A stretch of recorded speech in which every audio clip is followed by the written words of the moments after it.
Temu lagi di Hot Room.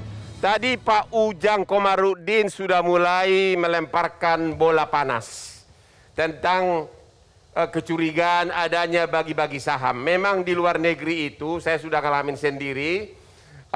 Itulah namanya, antara lain namanya Panama Paper, di mana kita sah menyewa orang pemegang saham dan menyewa direktur, sehingga bisa saja namanya adalah nama orang asing, tapi sebenarnya di belakangnya itu ada nama-nama orang lain di belakangnya. Itulah namanya trust, namanya trust, di sana diakui itu namanya trust.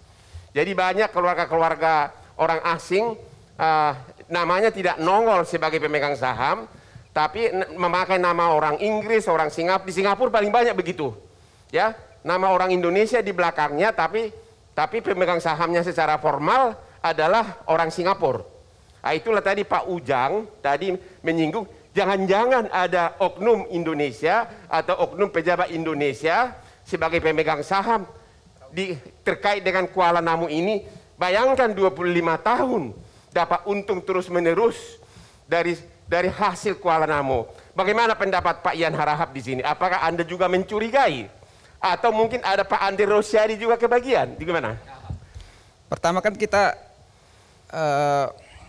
memang baru mendengar soal hal seperti itu kan. Ya. Tapi Bapak pernah dengarkan gosip Panama Papers? Semua tahu, saya kira Pak Alvin, apalagi Pak Renal Kasadi tahu, udah melang-lang buana dia di BUMN. Ya bisa jadi itu Bang. Ya gimana Pak? Bisa jadi, bisa kejadian itu. Tapi kan kita nggak boleh suuzon. Saya nggak mau suuzon soal itu. Oh, nggak mau jawab. Nggak mau dalam apa? Nggak mau negative thinking. Oh, nggak mau negative thinking. Itu kalau soal itu.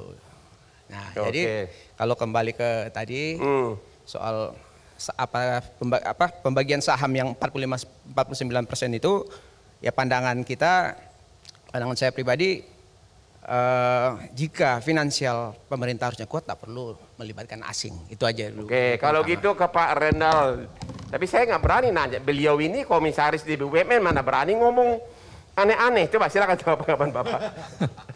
Jadi kalau Panama Paper itu bisa jadi adalah tidak adanya expertise di sana. Jadi kita hanya punya titipkan ke satu perusahaan. Ya, kita bikin, itu dikenal dengan nama offshore company. Ya. Jadi di Singapura kita taruh, perusahaan ini dimiliki lagi perusahaan dari Hong Kong taruh lagi di British Virgin Islands. Juga nggak terdeteksi siapa pemiliknya sampai nanti suatu ketika terungkap karena ada wartawan yang investigasi misalnya. Benar. Ya. Tapi ini kan masalah expertise dan network, tidak bisa sembarangan juga. Menyembunyikan identitas. Ya bisa saja, tetapi ini adalah bagaimana kita mau kerjasama. Maka itu ketika melakukan tender memang harus dibuka expertise-nya apa, benefitnya apa yang bisa dilakukan. Jadi saya kira semua ini keributan ini karena satu, ini adalah mengenai bahasa. Ya, bahasa kita tidak sama mengenai proyek ini, pengertiannya ini tidak sama, itu satu. Yang kedua, mungkin saja perusahaan belum cukup memberikan informasi kepada publik ya, yang lengkap, yang dimengerti.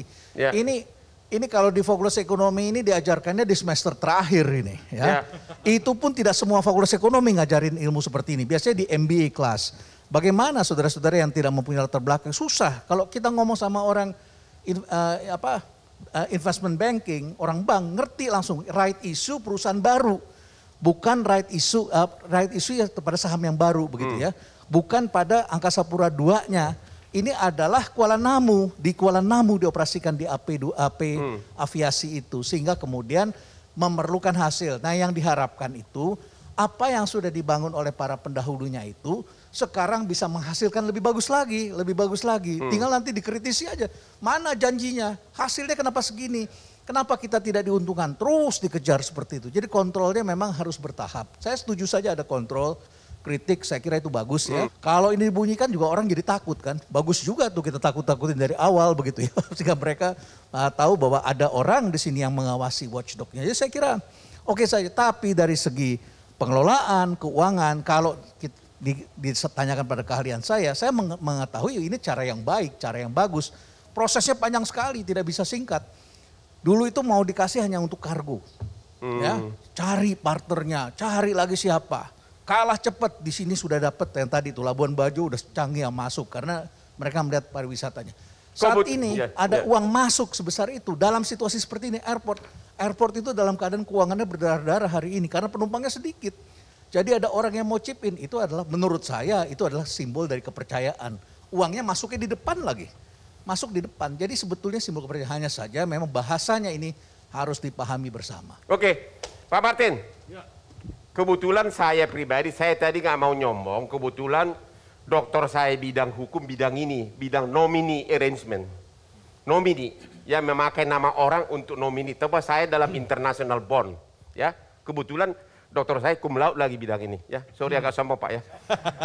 Pak Martin, kira-kira seberapa banyak untungnya negara Indonesia dari deal ini dengan pihak asing? Yang kedua, kalau memang Kuala Namu bakal untung, bakal lanjut nggak ini ke bandara lain termasuk Jakarta?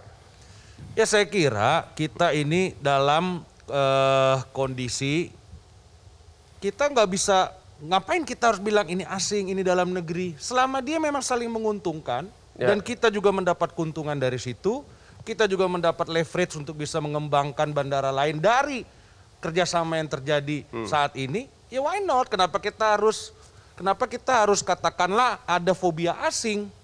Kecuali ya bahwa tadi yang dikatakan bahwa ada kecurigaan bahwa ini ada patkulibat dan segala macam. Tapi saya rasa GMR ini kan perusahaan yang sudah punya track record juga mengelola bandara-bandara lain. Ini bukan sekedar perusahaan bikin-bikinan ya. Jadi menurut saya sih bagus kalau ada perusahaan profesional yang juga bekerja sama dengan kita. Dan juga ada salah satu lagi misalnya kami dapat bahwa sekarang sedang ongoing proses juga Bandara Hang Nadim di Batam misalnya. Itu akan mengundang juga kerjasama dengan Incheon dari Seoul. Bagus dong. Ya kita akan memiliki standar bandara seperti Incheon di Seoul. Pengelolaannya bagus, trafficnya juga nanti mungkin bisa bersaing dengan Singapura misalnya. Why not? Jadi kita tidak bisa ibarat katak dalam tempurung ya, kita hanya ngelihat kita aja sendiri. Kan dunia ini juga bagian dari kita bekerja sama, dan kalau mereka masih mau masuk di tengah tadi dikatakan Prof. Renald ya, kondisi bandara kita semua lagi bleeding karena pandemi, ya syukur alhamdulillah kalau saya. Orang masih melihat kita atraktif. Ya bisnis di Indonesia masih atraktif, masih memberikan potensi keuntungan yang pasti. Kan nggak mungkin juga orang mau investasi ya dengan ketidakpastian.